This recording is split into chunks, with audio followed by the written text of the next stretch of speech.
तुम्हें अपने पर भरोसा नहीं तो तुम किसी और का भरोसा खोजते हो।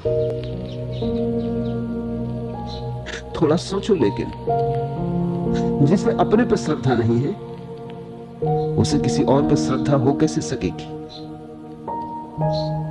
जिसे अपने पर श्रद्धा नहीं है उसे अपनी श्रद्धा पे भी कैसे श्रद्धा हो सकेगी?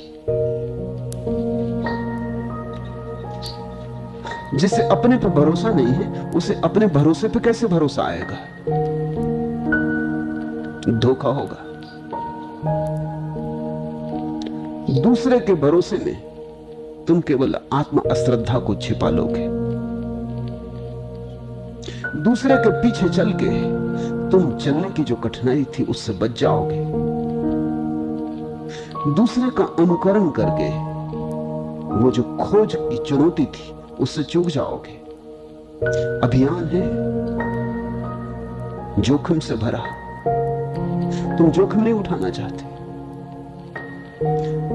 तुम भोजन भी पचा पचाया चाहते हो। कोई चबा दे, कोई तुम्हारे मुंह में चबाया उगल दे, ताकि तुम्हें मुंह भी ना चलाना पड़े। झूठा भोजन करने से तुम्हें मितली आएगी, लेकिन झूठी श्रद्धा से तुम्हें मितली नहीं आती। कोई दूसरा दे देता है और तुम मान लेते हो। इससे सिर्फ एक ही बात पता चलती कि मानने का तुम्हारे मन में कोई मूल्य ही नहीं। तुम दूसरे के उतारे कपड़े पहनने को राजी नहीं होते क्योंकि कपड़ों का तुम्हारे मन में कोई मूल्य है, लेकिन तुम दूसरे के उतारे शास्त्र पहनने को राजी हो जाते हो। इससे एक ही बात पता चलती है कि तुम्हारे मन में कोई मूल्य ही नहीं। तुम इस बात को इतना व्यर्थ समझते हो कि अपना हुआ कि पराया, हुआ कि न हुआ सब बराबर है। सत्य की गरिमा तुम्हारे मन में नहीं, अन्यथा तुम उधार कैसे स्वीकार करते? सत्य और उधार, सत्य और किसी और का। एक पंडित एक चम्हार की दुकान पर जूते सुधरवाने गया। जूते की हालत बड़ी बुरी थी, तो उस चम्हार ने कहा 2-4 दिन लगेंगे। तो पंडित ने कहा तो बड़ा मुश्किल होगा, 2-4 दिन मुझे बिना जूते के चलना पड़ेगा, जल्दी नहीं हो सकती, 2-4 घंटे में नहीं हो सकता। तो उस चम्हार ने कहा ऐसा करो, ये एक जोड़ी सुधरी पड़ी है, ये तुम 2-4 दिन पहन लो, फिर तुम्हारी ठीक हो जाए, ले जाना, ये वापस कर जाना। पंडित ने वो जोड़ी देखी, वो किसी की और की जोड़ी थी जो उसने सुधार कर रखी थी। उसने कहा सोच समझ से बात कर, मैं और किसी दूसरे के जूते उधार पहनूंगा, किसी के पहने हुए जूते? तूने मुझे समझा क्या है? वो चमार हंसने लगा। उसने कहा कि मैंने तो सोचा आप पंडित हैं, इतने उधार जूते पहने हुए, एक और हो जाएगा तो क्या हर्ज? जिसने आत्मा तक के वस्त्र उधार ले लिए वो पैरों में जूते डालने में दूसरे के परेशान हो रहा। लेकिन पैरों का हमारे मन में मूल्य है, आत्मा का कोई मूल्य नहीं। बुद्ध कहते हैं जो श्रद्धा से रहित है। तुम किसे श्रद्धा कहते हो? तुम किसे विश्वास कहते हो? तुम अकेले घबराए हुए हो, तुम अकेले कप रहे हो, तुम किसी का सहारा पकड़ लेते हो। लेकिन कौन कब किसका सहारा हुआ है? इस संसार में स्वयं ही खोजना पड़ता है। वस्तुतः सत्य से भी ज्यादा मूल्यवान खोज है। जो खोजता है ठीक से, जिसकी खोज सम्यक है, उसको सत्य तो मिल ही जाता है, वो तो परिणाम। लेकिन तुम खोज से बचना चाहते हो। तुम्हारी हालत उस छोटे बच्चे जैसी है जो गणित करता है और किताब उलट के पीछे लिखे उत्तर देख लेता है। इसको तुम श्रद्धा कहते हो। विधि नहीं करना चाहता, उधार उत्तर ले लेता, लेकिन उधार उत्तर आ जाने से भी गणित हल नहीं होता। विधि तो जाननी ही पड़ेगी। ये उधार उत्तर व्यर्थ है, क्योंकि गणित का उपयोग यही था कि जब जीवन में प्रश्न तुम्हारे सामने खड़े हो तो तुम्हारे हाथ में विधि हो, ताकि तुम उत्तर खोज सको। अब ये उत्तर तुमने मुफ्त पा लिया, विधि से तुम चूक गए, गणित का अर्थ ही ना रहा। अब जीवन में जब भी कोई सवाल उठेगा, और जीवन में कोई किताब थोड़ी है जिसको उलट के तुम पीछे लिखे उत्तर देख लोगे। स्कूल की किताबों में पीछे उत्तर लिखे होते, जिंदगी की किताब में तो कहीं पीछे कोई उत्तर नहीं, उत्तर खोजने होते। यहां उत्तर निर्मित करने होते, अपने खून से सींचने होते। यहां प्राणों को चुकाते हो तो उत्तर मिलते। एक बार अगर श्रद्धा की झूठ तुम्हें पकड़ गई, तुमने कहा हम क्या करेंगे जानकर, बुद्ध पुरुषों ने जान लिया, कृष्ण और क्राइस्ट ने जान लिया, हम तो सिर्फ मान लेते। तुम्हारी श्रद्धा जानना नहीं है, मानना। और सत्य माना नहीं जा सकता, केवल जाना ही जा सकता है। सत्य इतना सस्ता नहीं कि तुम मान लो और मिल जाए, खोजना पड़ेगा। दुर्गम पथ है, लंबी यात्रा है, निश्चित कुछ भी नहीं मिलेगा भी, ये भी कोई आश्वासन नहीं दे सकता। ज्यादा से ज्यादा कोई इतना ही कह सकता है कि मैं भी चला, मैं भी भटका, पहुंच गया। आशा करता हूं तुम भी चलोगे, भटकोगे, गिरोगे, उठोगे, पहुंच जाओगे। आशा हो सकती है, आश्वासन नहीं हो सकता।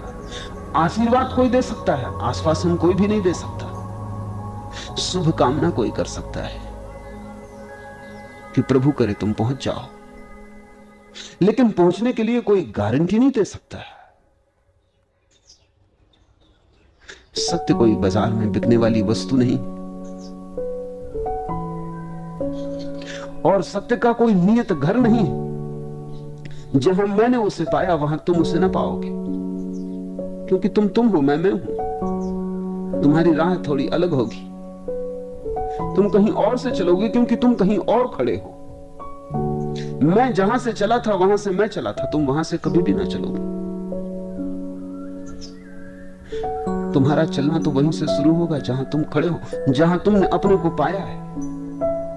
तुम्हारी राह मेरी राह कैसे होगी, मेरी राह तुम्हारी राह कैसी होगी? हां, तुम मुझसे कुछ सीख सकते हो, मानने से कुछ सार ना होगा। तुम मेरे अनुभवों से कुछ सार ले सकते हो जो तुम्हें राह में चलने में सहयोगी हो जाएगा, लेकिन राह नहीं ले सकते। इसलिए बुद्ध ने कहा है, बुद्ध पुरुष केवल इशारा करते, उनकी अंगुलियों को पकड़ के मान के बैठ मत जाना। उनके इशारे मंजिल नहीं, चलना तुम्हें होगा, यात्रा तुम्हें करनी होगी, भटकना तुम्हें होगा। सत्य को पाने में सत्य के मार्ग पर मिली हुई कठिनाइयां अनिवार्य हिस्सा है, क्योंकि सत्य कोई वस्तु थोड़ी है जो बाहर रखी है। उसकी खोज में ही तुम्हारे भीतर जो निर्मित होता है वही सत्य है। उसकी खोज में, सतत चेष्टा में, बार बार भटक के फिर तुम लौट आते हो, फिर खोजते हो, गिरते हो, उठते हो, हजार बार हाथ से सूत्र छूट जाता है, फिर तलाशते हो। इस सारी खोज में तुम्हारे भीतर कोई संगठित होने लगता है प्राण। इस सारी खोज में तुम्हारे भीतर टूटे हुए, बिखरे हुए खंड करीब आने लगते हैं। एक रासायनिक प्रक्रिया घटती है, एक कीमिया से तुम गुजर जाते हो। तुम बिखरे टुकड़े नहीं रह जाते, तुम संगठित हो जाते हो। तुम्हारे भीतर आत्मा का जन्म होता है, वही आत्मा सत्य है। सत्य की खोज में ही सत्य निर्मित होता है। सत्य की खोज सत्य के जन्म की प्रक्रिया है। सत्य कहीं तैयार होता तो हम दूसरों से उधार ले लेते, रास्ते बना लेते, नक्शे तैयार हो जाते, दिशा सूचक निशान लगा देते, मील के पत्थर गाड़ देते, सब चीजें सरल हो जाती, भीड़ चुपचाप चली जाती, कुछ खोजना ना पड़ता। लेकिन सत्य बाहर नहीं है, खोजते हो तुम, तुम्हारे भीतर निर्मित होता। जैसे गर्भ में बच्चा निर्मित होता है, ऐसे तुम्हारे भीतर सत्य का जन्म होता है। प्रसव की पीड़ा से गुजरना ही होगा, गर्भ के बोझ को ढोना ही होगा। तो जब बुद्ध कहते हैं जो श्रद्धा से रहित, तो वो ये कह रहे हैं जो मान्यताओं से मुक्त है, जिसने विश्वास नहीं किया, जो खोजने को तत्पर है। जो खोजेगा तो ही मानेगा, जो खोज के पहले नहीं मानेगा। इसका क्या अर्थ हुआ? क्या इसका यह अर्थ हुआ कि जो अश्रद्धा से भरा है? नहीं, फिर तुम चूक जाओगे। वही भूल भारत के पंडितों ने की। उन्होंने समझा बुद्ध अश्रद्धा सिखाते। बुद्ध केवल इतना कह रहे थे कि श्रद्धा छोड़ो। बुद्ध अश्रद्धा पकड़ने को नहीं कह रहे थे, क्योंकि फिर अश्रद्धा ही श्रद्धा हो जाती। तुम जिसे पकड़ लेते हो वही श्रद्धा हो जाती। नास्तिक की भी श्रद्धा होती, आस्तिक उसको अश्रद्धा कहता है। नास्तिक के लिए तो वो श्रद्धा ही होती। किसी कम्युनिस्ट से पूछो, उसके लिए तो कार्ल मार्क्स की कैपिटल वैसे ही है जैसे हिंदुओं के लिए वेद है, मुसलमानों के लिए कुरान। और हिंदुओं का वेद तो हजारों साल की चोटें खा खा के थोड़ा नब भी गया है, विनम्र भी हो गया। कैपिटल अभी बड़ा नया वेद है, भी बड़ी अकड़ से भरा है। अभी समय की चोटें बहुत नहीं खाई, अभी 100 साल ही हुए हैं उस किताब को लिखे हुए। तो जैसे बच्चे में अकड़ हो, सीमाओं का बोध नहीं होता, सब कुछ को पालेने का ख्याल होता है, कुछ भी असंभव नहीं है ऐसी धारणा होती। ऐसी ही अवस्था है। न तो हिंदू वेद को पढ़ते हैं, न कम्युनिस्ट कैपिटल को पढ़ते हैं। मुझे अब तक कोई कम्युनिस्ट नहीं मिला जिसने पूरी कैपिटल पढ़ी हो, न कोई हिंदू मिला जिसने पूरा वेद पढ़ा हो। पढ़ने की जरूरत ही क्या है? मानना जब हो तो पढ़ने की जरूरत क्या है? मान लिया, बात खत्म हो गई। असल में मान लेने के पीछे यही तो छिपा है कि पढ़ने की भी झंझट कौन करे, खोजने की भी झंझट कौन करे। ठीक है, ठीक ही होगा, झंझट मिटी। नास्तिक की भी श्रद्धा होती। वो कहता है ईश्वर नहीं, ये उसकी श्रद्धा है। आस्तिक इसे अश्रद्धा कहता है, क्योंकि आस्तिक की श्रद्धा है कि ईश्वर है। अगर तुम नास्तिक से पूछो तो वो कहेगा कि आस्तिक जिसको श्रद्धा कहता है वो अश्रद्धा है। वो नास्तिक के ईश्वर में अश्रद्धा है। नास्तिक कहता है ईश्वर नहीं, यही उसका ईश्वर। कभी तुमने गौर किया, नास्तिक भी मरने मारने को उतारू हो जाता। ये बड़े मजे की बात है, ईश्वर है ही नहीं। तो अगर कोई आस्तिक ईश्वर के लिए मरने मारने को उतारू होता हो तो समझ में आता है कि चलो कम से कम इसका ईश्वर है। तो नास्तिक भी मरने मारने को उतारू हो जाता, और उसके लिए जो है ही नहीं विवाद करता है, जीवन गंवाता है। आस्तिकों से ज्यादा भी नास्तिक विवाद में समय गंवाते। कोई पूछे कि जो है ही नहीं, उसके लिए तुम परेशान क्यों हुए जा रहे हो? नहीं, जो नहीं है इतने पर ही बात पूरी नहीं हो जाती। इसे सिद्ध करना पड़ेगा, इसके लिए प्रमाण जुटाने पड़ेंगे कि नहीं। और जो कहते हैं कि है, उनको गलत सिद्ध करना पड़ेगा, क्योंकि श्रद्धा का मामला है। अगर दूसरा कहे चला जाए कि है, तो हमारी श्रद्धा को डगमगाहट पैदा होती, संदेह पैदा होता है कि कहीं हो ही ना। इसलिए सारा इंसान करना पड़ता नास्तिक को भी कि नहीं, उसको नहीं के मंदिर बनाने पड़ते, उसे इंकार के शास्त्र निर्मित करने पड़ते। बुद्ध अश्रद्धा नहीं सिखा रहे, बुद्ध कह रहे हैं श्रद्धा न हो। बुद्ध ये कह रहे हैं कि तुम्हारा चित्त मान्यता से घिरा ना हो, ना इस तरफ ना उस तरफ। जब जाना ही नहीं है तो हम निर्णय कैसे करें? पता नहीं है, पता नहीं ना हो, हमें पता नहीं, तो हम अपने इस अज्ञान को किसी ज्ञान से न ढांकें। आस्तिक का भी दावा वही है जो नास्तिक का है। आस्तिक कहता है ईश्वर है, यह हमें पता है। नास्तिक कहता है ईश्वर नहीं है, यह हमें पता है, मगर दोनों को पता है। बुद्ध कहते हैं सच में तुम्हें पता है? थोड़ा सोचो, थोड़ा मनन करो, तुम्हें पता है? तो पैर के नीचे से जमीन की शक्ति मालूम होगी? पता तो नहीं,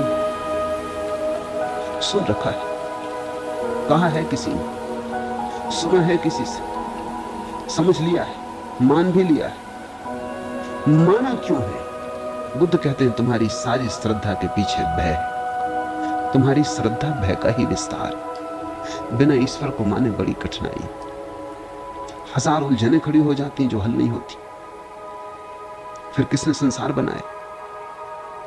फिर किसने ये सब सृष्टि रची? प्रश्न ही प्रश्नों की कतारें खड़ी हो जाती, उत्तर नहीं मिलते, और बिना उत्तर के बेचैनी होने लगती है।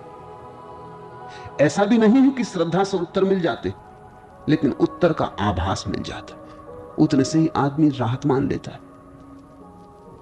न सही सत्य, सत्य का आभास ही सही। थोड़ा भरोसा आ जाता, थोड़ी सांत्वना हो जाती। नास्तिक की भी तकलीफ यही है। उसकी तकलीफ यही है कि ईश्वर को मानने से हजार प्रश्न खड़े होते।